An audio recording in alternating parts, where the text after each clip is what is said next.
ఈ విషయానికి సంబంధించి టెక్నికల్ ఇష్యూస్ మాట్లాడడానికి, లీగల్ ఇష్యూస్ మాట్లాడడానికి మనతో పాటు అడ్వకేట్ శరత్ కుమార్ గారు జాయిన్ అవుతున్నారు. శరత్ కుమార్ గారు వెల్కమ్ అండి. నమస్కారం అండి. శరత్ గారు, ప్రస్తుతం మన కేసు సంబంధించిన వివరాలు చూసే ఉంటారు. అవును. సో ఏంటి అంటే, ఆల్రెడీ ఈడీ రిమాండ్లో ఉన్నటువంటి, జ్యుడిషియల్ రిమాండ్లో ఉన్నటువంటి ఒక వ్యక్తిని మళ్ళీ సిబిఐ లేదా మరొక జ్యుడిషియల్ సంస్థ అదుపులోకి తీసుకోకూడదా? టెక్నికల్గా ఏంటి అక్కడ ఉన్నటువంటి లింక్ ఏంటి? ఇందాక మోహిత్ రావు ప్రశ్నిస్తూ ఉన్నారు, ఏం అవసరం వచ్చిందని కస్టడీలోకి తీసుకున్నారు సిబిఐ అధికారులు అని చెప్పి. అది చాలా తప్పు అండి. ఆ ఆలోచన విధానం తప్పు. ఒకసారి ప్రిజన్లో ఉన్న వ్యక్తిని యొక్క అరెస్ట్ని రెగ్యులర్ చేయాలన్నప్పుడు సెక్షన్ 267 ఆఫ్ సిఆర్పిసి కింద the arresting authority he's got the power. He can seek the leave of the court to arrest him once again.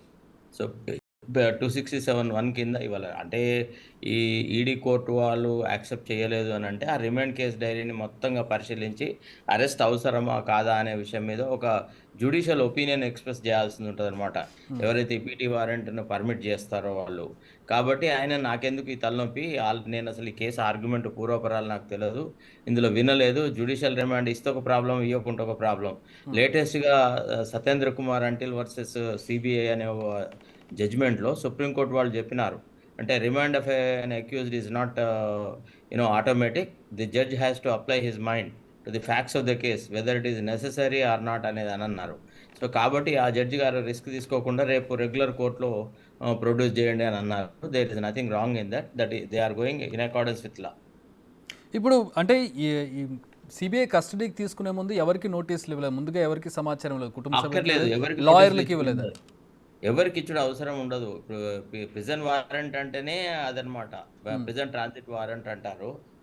కాబట్టి దాంట్లో నోటీస్ అంటూ ఏముండదు. అక్యూజ్డ్కి నోటీస్ ఇస్తారు that you are being arrested in connection with so and so case అని. రేపు వీళ్ళు arrest చేసిన తర్వాత, ఇప్పుడు ఆమె ఆల్రెడీ జైల్లో ఉంది, ఆమెకు బెయిల్ వచ్చి ఉంటే అప్పుడు పరిస్థితి వేరే ఉంటుంది. ఆమెకు ఆల్రెడీ బెయిల్ లేదు కదా. అవును. కాబట్టి అది that is the only usual procedure, దాంట్లో కొత్తదనం ఏం లేదు. మరి ఏ గ్రౌండ్స్ మీద ఇప్పుడు వీళ్ళు కోర్టుకు వెళ్ళే అవకాశం ఉంది? అంటే ఇప్పుడు ఇందాక మీరు మోహిత్ రావు మాట్లాడని చూసారు, రెండు విషయాలు మనకి స్పష్టంగా రూల్ అవుట్ చేస్తున్నారు. వాళ్ళు రిమాండ్ అని ఛాలెంజ్ చేయాలి.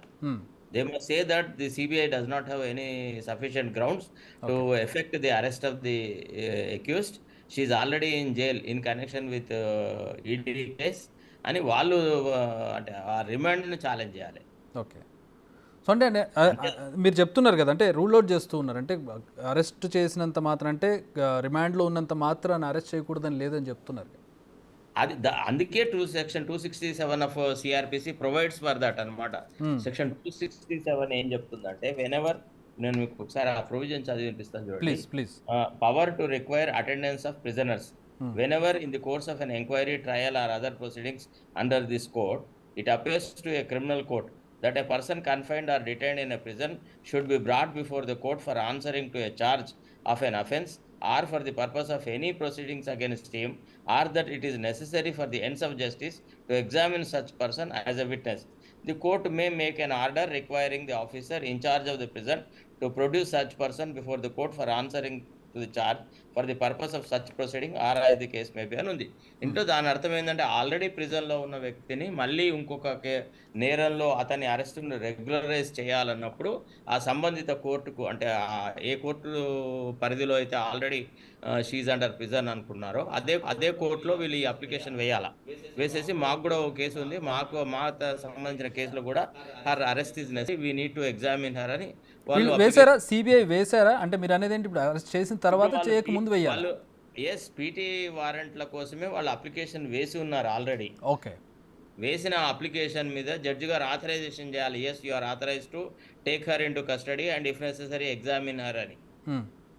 అది అనుమతి కోసమే వాళ్ళు అనుమతి ఇచ్చారండి. అంటే ఇప్పుడు అరెస్ట్ చేసిన అనుమతి కోసమనే జడ్జి గారి దగ్గర అప్లికేషన్ పెట్టినారు. ఆ అనుమతి ఏదో మీరు సంబంధిత కోర్టులో తీసుకోండి అని ఈ జడ్జి గారు అన్నారు. ఓకే. సో ఇప్పుడు అంటే ఈయన స్పెషల్ జడ్జి కాబట్టి, ఈయన కేసు పూర్వపరాలు తెలియదు కాబట్టి నాట్ బిఫోర్ మీ అన్నారు, రైట్?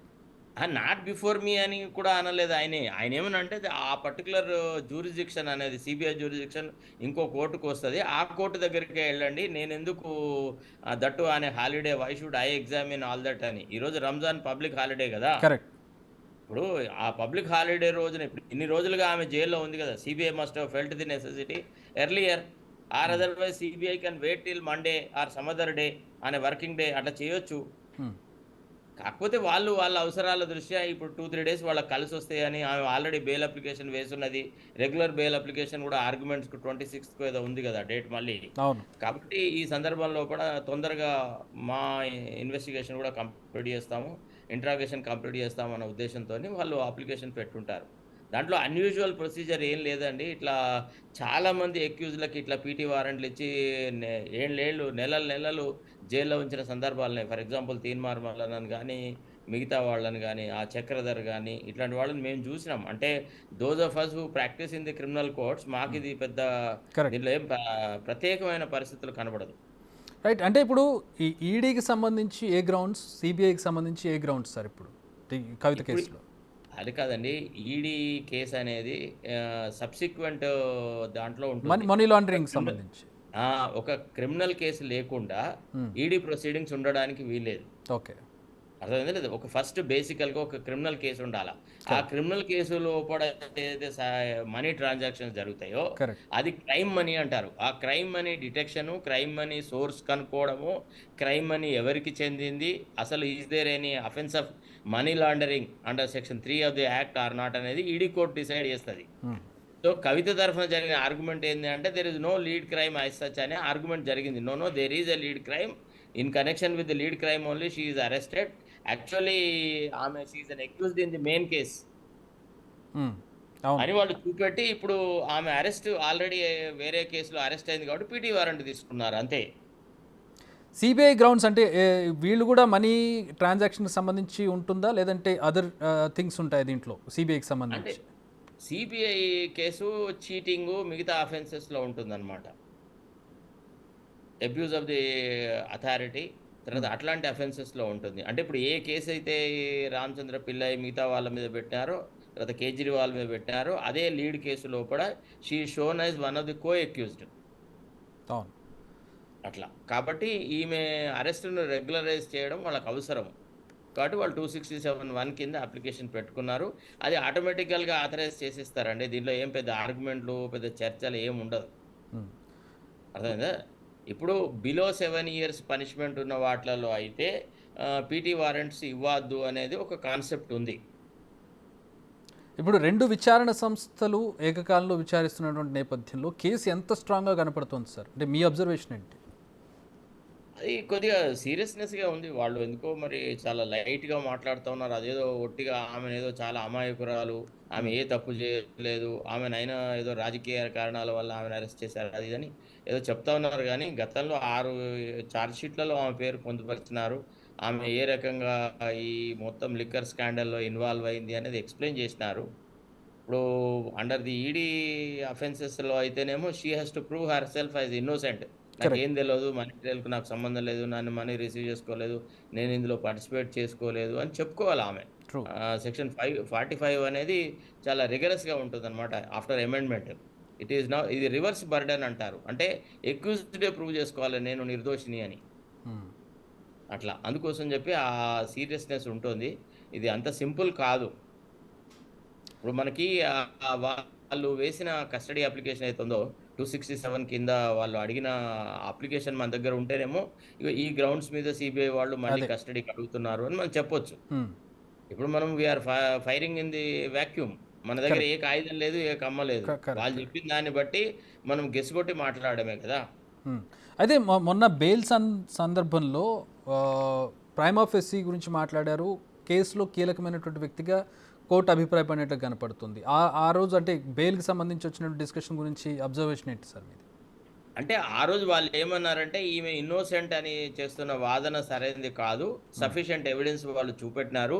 ఈమె తప్పకుండా మనీ లాండరింగ్ అఫెన్స్ కమిట్ చేసింది అని ప్రాథమికంగా నిర్ధారణకు రావడానికి సరియైన సమాచారం ఈడీ వాళ్ళు ప్రతిపాదించినందున ఈమెకు బెయిల్ ఇవ్వడం సాధ్యం కాదు అని చెప్పి కొట్టిపారేశారు. అది కూడా మధ్యంతర బెయిల్ విషయంలోనే. నాట్ అదే. Regular bail. అది. మధ్యంతర బెయిల్ ఆమె ఏమన్నది అంటే, నాకు మా బాబుకు ఎగ్జామినేషన్స్ ఉన్నాయి. I should be there as a mother అని ఆమె కొన్ని రకాలైనటువంటి వాదనలతోని మధ్యంతర బెయిల్‌కి అప్లికేషన్ పెట్టినారు.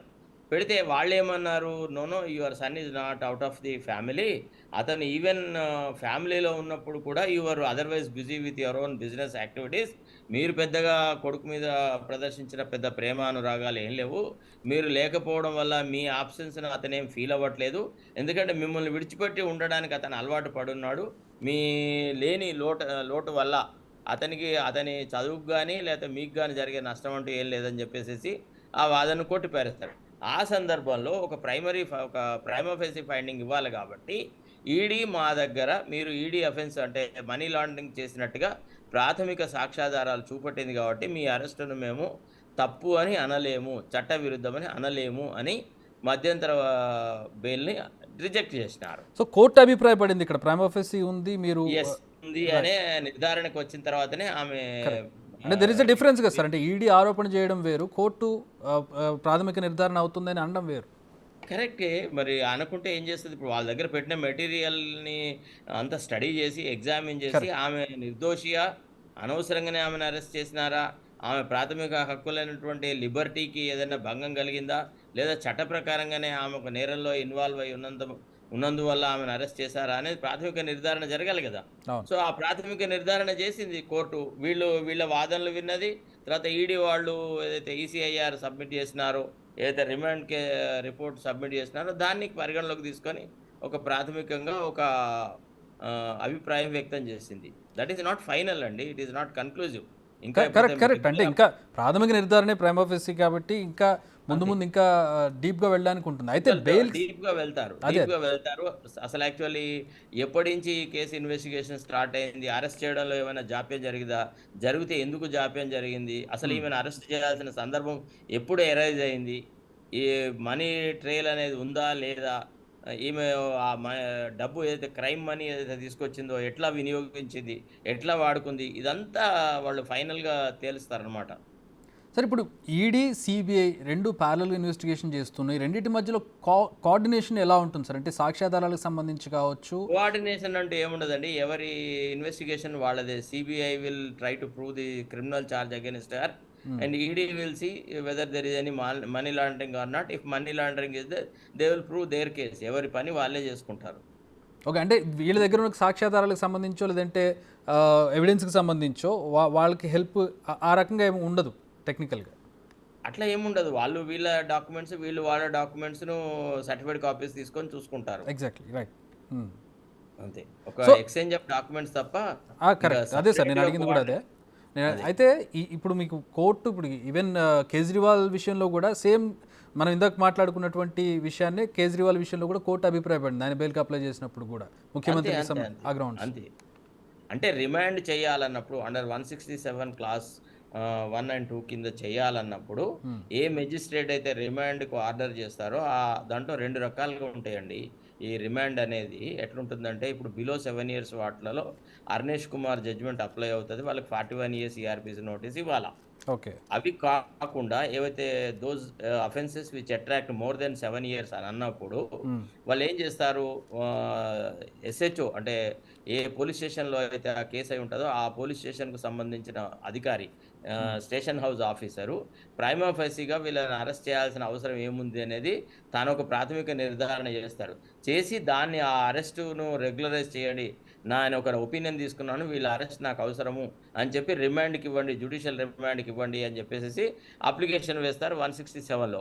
అప్పుడు ఈ పోలీసు అధికారి ఏదైతే ఒక నిర్ధారణకు వచ్చినాడో, ఈయన సరైన సమాచారం బేసిస్ మీదనే నిర్ధారణకు వచ్చినాడా లేదా అనే విషయాన్ని మళ్ళొక్కసారి మేజిస్ట్రేట్ గారు వెరిఫై చేస్తారు. చేసేసి ఒకవేళ పోలీస్ ఆఫీసర్ యొక్క నిర్ధారణతో ఏకీభవించదనేమో జ్యుడిషియల్ రిమాండ్‌కి పంపిస్తారు.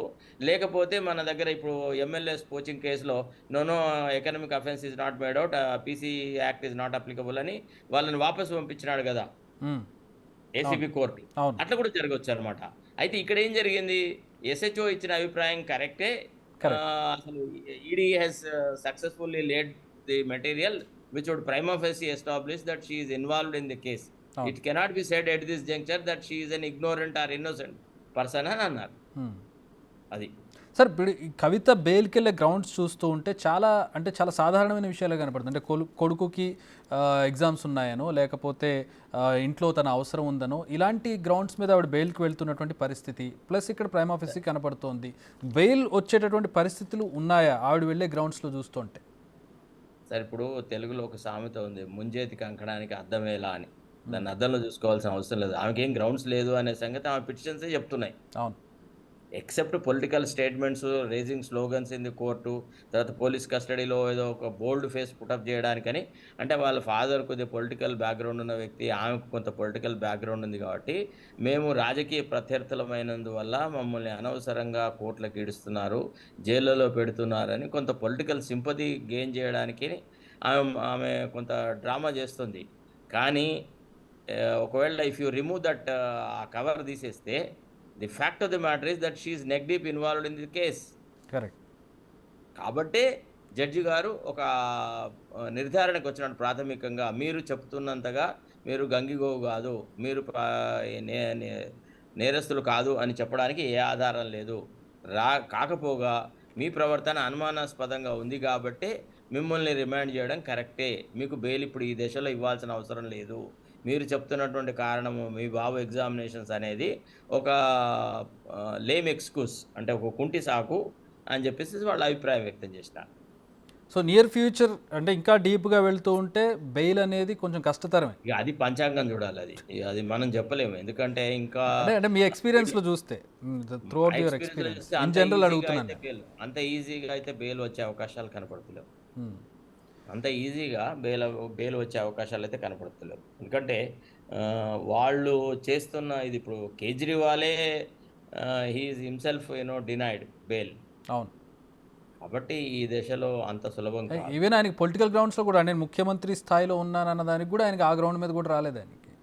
అంటే లెవెల్ ప్లేయింగ్ ఫీల్డ్ అనేది కావాలా. ఎన్నికల ప్రక్రియ మొదలైంది. ఆయన ఒక పార్టీకి అధ్యక్షుడు. వాళ్ళ పార్టీ 2 రాష్ట్రాలలో అధికారంలో ఉంది. ఈ ఎన్నికల ప్రచారం సందర్భంగా ఈ ఈడీ కేసును కావాలని ఈ దేశంలోనే పెట్టి ఈయనను రాజకీయంగా దెబ్బతీయడానికి ట్రై చేస్తున్నారని ఒక పొలిటికల్ మానిఫెస్టో అట్రిబ్యూట్ చేశారు వాళ్ళు మ్మ్. To ED. బట్ వాళ్ళేమన్నారు, దానికి దీనికి ఏం సంబంధం లేదు. నేరమే, నీ ప్రవర్తన, నీ రాజకీయాలే. మాకు నీ పొలిటికల్ నెసెసిటీస్ గురించి ఆలోచించాల్సిన అవసరం లేదు. ఈ కోర్టుకు ఓన్లీ మీరు కేసులో ఇన్వాల్వ్ అయ్యి ఉన్నారా లేదా, మీకు ఈ దశలో బెయిల్ ఇవ్వాలా వద్దా, ఈ 2 విషయాలను మేము చర్చిస్తాము. ఆ రెండిటిని చట్టపరంగా ఆలోచించినప్పుడు మీకు అగెనిస్ట్‌గా ఉన్న ఎవిడెన్స్ ప్రకారంగా మీరు ఇన్వాల్వ్ అయినట్టుగా ప్రాథమిక సాక్ష్యాధారాలున్నాయి కాబట్టి నేను ఈ దశలో నీకు బెయిల్ ఇవ్వలేనని కొన్ని పరిస్థితి. ఇందాక మీరు అన్నట్టుగా ఈ కోర్టులో స్లోగన్స్ కానివ్వండి, ఆవిడ ఒక లెటర్, అంటే కొంచెం భావోద్వేగంతో లెటర్ రాయడం కానివ్వండి, ప్రజల్లో ఏమైనా కొంచెం సింపతి క్రియేట్ చేసి పొలిటికల్ గ్రౌండ్స్ ఇస్తుందేమో, కానీ కోర్టులో నడవదు కదా ఇదంతా. ఇప్పుడు ప్రజల సంపదను కొల్లగట్టి ఒక్కళ్ళే బెనిఫిట్ అయ్యి కోట్ల రూపాయల ఆస్తులు సంపాదించి ఇంద్రభవనాలలో ఉండే వాళ్ళ పట్ల ప్రజలకు ఎందుకు సానుభూతి ఉంటుంది చెప్పండి? మ్మ్. ఏ విషయంలో సానుభూతి? ప్రజలకు ఎన్నడూ వీళ్ళు సాయపడ్డారు? నానా ఇక్కట్లు పడుతున్నప్పుడు పోయి ఫోన్ ట్యాపింగ్ చూస్తుంటే, ఇవన్నీ చూస్తుంటే ఏం జరిగింది? వీళ్ళు ఒక రాచరికపు పోకడలు చూపెట్టినారు. వీళ్ళ నియంతృత్వ పోకడలు, తర్వాత బూర్జువాయిక్ టైపు. ఇదంతా ప్రజలు యాక్సెప్ట్ ఎట్లా చేస్తారు చెప్పండి? ఇప్పుడు కేజ్రీవాల్ పట్ల ఉండే సానుభూతి కూడా వీళ్ళకు ఉండదు. ఎందుకంటే కేజ్రీవాల్ సుపరిపాలన ఇచ్చినాడు. సరే, ఆయన లిక్కర్ స్కామ్‌లో ఇన్వాల్వ్ అయినాడా లేదా కానీ ఢిల్లీలో పరిపాలన మాత్రం అద్భుతంగా సాగుతుంది అనే విషయం దాదాపుగా 70% మంది ఒప్పుకుంటారు. ప్రజలు తరచుగా యాక్సెప్ట్ చేశారు. పోయే అవును, ఆ? ఢిల్లీలో ప్రజలు యాక్సెప్ట్ చేశారు ఆ విషయాన్ని. చేశారు. కాబట్టి ఢిల్లీలో వాళ్ళకి సింపతి ఉంటుంది. సరే, ఆయన విషయం వేరు. ఆయన ఒక ముఖ్యమంత్రి, రాజ్యాంగపరమైన పదవిలో ఉన్నాడు. ఆయన ఎటు తప్పించుకొని పోడు. అట్లాంటివి ఉంటది. ఈమె ఆఫ్టర్ ఆల్ ఒక ఎమ్మెల్సీ. తర్వాత ఈమె విషయంలో చాలా సార్లు వాళ్ళు సమన్స్ ఇచ్చి పిలిపించడం, మాట్లాడడం చేసింది కదా!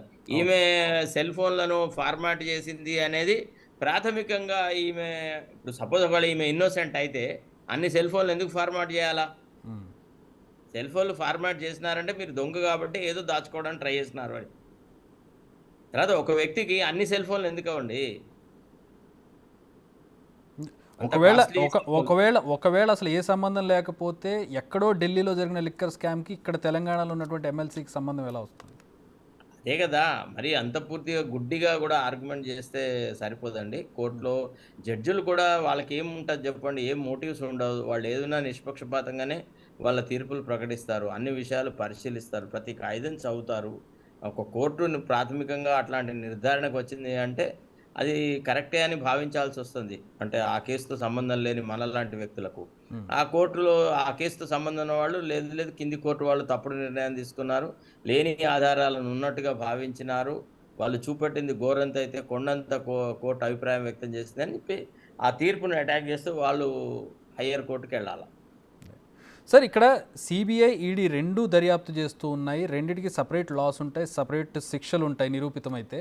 ఇక్కడ ఈ కరెక్ట్. కేసులో కవిత కేసులో ఏంటి ఎట్మోస్ట్ ఎలాంటి శిక్షలు పడే అవకాశం ఉంది నేరం నిరూపితమైతే? సార్ ఇప్పుడు ఈడీకి కానీ సిబిఐకి కానీ? ఇది చాలా ప్రాథమిక దశ అండి. ఆమెకు వ్యతిరేకంగా పూర్తి నిజ నిర్ధారణ అఫ్కోర్స్ జరిగి it's hypothetical question sir, but prove అయితే ఏంటి అని? జనరల్‌గా ఒక లాయర్‌గా హైపోథెటికల్‌గా నేనైతే I don't venture into making any పోనీ హైపోథెటికల్ గత కేసులో చూసుకున్నట్లయితే మనీ లాండరింగ్ కేసెస్లో కానివ్వండి, ఇలాంటి క్రైమ్స్లో మినిమమ్ ఒక 4, 5 ఇయర్స్ ఇంప్రిజన్‌మెంట్ అయితే ఉంటది. 3 separately years, ED 3 and years CBI అన్నా సపరేట్లీ. చెప్పలేము. అది ఇప్పుడు మరి రేపు సపోజ్ ఒకవేళ సీబీఐ కేస్ పోయిందనుకోండి. ఏ కారణాల వల్లైనా సరైన ఎవిడెన్స్ లేక చార్జ్‌షీట్ వేసినప్పుడు, ఆ చార్జ్‌షీట్‌లో బలం లేకుండా పోతే సీబీఐ కేస్ పోతే ఈడీ కేస్ కూడా ఆటోమేటిక్‌గా పోతది. ED case is dependent on CBI case. Correct. కాబట్టి దాన్ని కొంత ఇదమిద్దంగా ఇది ఇట్లనే జరుగుతుందని చెప్పలేమండి. ఎందుకంటే మేము అంటే ఒక అభిప్రాయం వ్యక్తం చేసినామంటే మా మీద నమ్మకం ఉన్న వాళ్ళు కూడా అన్ని విషయాలు ఆలోచించే శరత్ సార్ మాట్లాడతాడనే ఒక క్రెడిబిలిటీ ఉంది. దాన్ని అఫ్కోర్స్ ఆ క్రెడిబిలిటీ మాకుంది కాబట్టి మిమ్మల్ని ఇప్పుడు లైవ్‌లోకి తీసుకొని అదే మీ దగ్గర అందుకే నుంచి అంత అథెంటిక్ అంత అంటే ఇన్ఫర్మేషన్ తీసుకునే సునాయాసంగా ప్రయత్నం చేస్తున్నాం. అదే సార్, అంటే గతంలో జరిగిన కేసులను ఉదాహరిస్తారనే. ఇప్పుడు ఈ కేసుకి సంబంధించి ఉదహరిస్తారు. ప్రెడిక్ట్ ఇప్పుడు చేయమని ఈ కాదు. క్రిమినల్ కేసులో ప్రతి కేసు, ప్రతి అక్యూజ్డ్ డిఫరెంట్ అండి. హ్మ్. ఒకే కేసు లోపల ఒక 10 మంది అక్యూజ్డ్‌లు ఉన్నప్పుడు ఏ1కి ఏం ఎవిడెన్స్ ఉంది? ఏ2కి ఏం ఎవిడెన్స్ ఉంది? ప్రాసిక్యూషన్ ఏ1ని నేరం చేసినట్టుగా ఎట్లా నిరూపించారు? ఏ2ని ఎట్లా నిరూపించారు? అని చూసి ఇండివిడ్యువల్‌గా వాళ్ళ కాంప్లిసిటీతో ఆహ్, గమనించిన తర్వాత శిక్షలు వేయడం అనేది జరుగుతది. ఓకే. ఒక్కొక్కసారి ఏ1, ఏ2, ఏ3లకే పనిష్మెంట్ ఇచ్చి మిగతా వాళ్ళందరిని వదిలెట్టిన సందర్భాలుంటాయి. లేకపోతే ఏ1, ఏ2 తర్వాత ఏ7, ఏ8కి పనిష్మెంట్ వేస్తారు. మిగతా వాళ్ళని వదిలేడతారు. అట్లా అంటే ఎవరి మీద నేరం నిర్ధారణ అవుతుందో వాళ్ళకి శిక్ష పడుతది కోర్టులో. Right sir. Right. Thank you very much Sharath గారు. Thanks for joining with us. Thanks for the information. So court అభిప్రాయపడింది. ప్రస్తుతం కోర్టు స్పెషల్ జడ్జి ముందు సిబిఐ అరెస్ట్కి సంబంధించి కవిత తరపు న్యాయవాదులు పిటిషన్ వేశారు. ఆయన తనకు కేసు పూర్వాపరాలు తెలియదు కాబట్టి దీంట్లో ఇన్డెప్త్ వాదనలు విన్న తర్వాత దీనికి సంబంధించి తీర్పు ఇవ్వాలి కాబట్టి, ఉత్తర్వులు ఇవ్వాలి కాబట్టి రేపు వచ్చేటటువంటి రెగ్యులర్ జడ్జి ముందు ఈ పిటిషన్ వేయాలని చెప్పి కవిత తరపు న్యాయవాదులకు సూచించారు. రేపు 10 గంటలకు 12వ తారీఖు అంటే రేపు 10 గంటలకు వేయబోతూ ఉన్నారు పిటిషన్కి సంబంధించి. రేపు ఎలాంటి తీర్పు వస్తుంది, ఎలాంటి ఉత్తర్వులు వస్తాయనేది వేచి చూడాల్సిన అయితే ఇక్కడ ఎక్స్పీరియన్స్డ్ అడ్వకేట్స్ చెప్పేది ఏంటంటే సిబిఐ కానీ ఈడీ కానీ ఒకసారి రిమాండ్లో ఉన్నప్పుడు, జ్యుడిషియల్ రిమాండ్లో ఉన్నప్పుడు తమకి అరెస్ట్ చేసే అవకాశం ఉంటుంది. అయితే దీనికి సంబంధించి కోర్టు అనుమతి తీసుకోవాల్సి ఉంటుంది. సో సెలవు దినాలు ఉన్నాయి కాబట్టి ఇప్పుడు కోర్టు అనుమతికి సంబంధించి కూడా కొంచెం ఆలస్యం అయ్యే అవకాశం ఉంది. ఈ ఖాళీ సమయంలో అంటే ఈ మీన్ టైంలో ఆవిడ నుంచి ఇన్ఫర్మేషన్ తీసుకునే ప్రయత్నం కూడా జరగవచ్చు. అలాగే అరెస్ట్ చేసే అధికారం కూడా చట్ట సంస్థలకు ఉంటుందని చెప్పి అడ్వకేట్స్ అభిప్రాయపడుతూ ఉన్నారు. So let's wait and see రేపు రౌజ్ అవెన్యూ కోర్టులో ఎలాంటి వాదనలు జరుగుతాయి, మరి రేపు రెగ్యులర్ జడ్జి ఎలాంటి అభిప్రాయాన్ని వ్యక్తం చేస్తారు, అరెస్ట్ కరెక్ట్ కాదంటారా, కరెక్ట్ అంటారా, సమర్థిస్తారా అనేది రేపు వేచి చూడాల్సినటువంటి పరిస్థితి. మరి అరెస్ట్ సమర్థిస్తే తర్వాత సిబిఐ ఎంక్వైరీ ఏ స్థాయిలో ఉంటుంది, ఎలాంటి క్వశ్చన్స్ వేస్తారు, దాంట్లో ఎలాంటి పరిణామాలు చోటు చేసుకుంటా అనేది we have to wait and see. ప్రస్తుతం అది కవిత సిబిఐ అరెస్ట్కి సంబంధించినటువంటి అప్డేట్స్.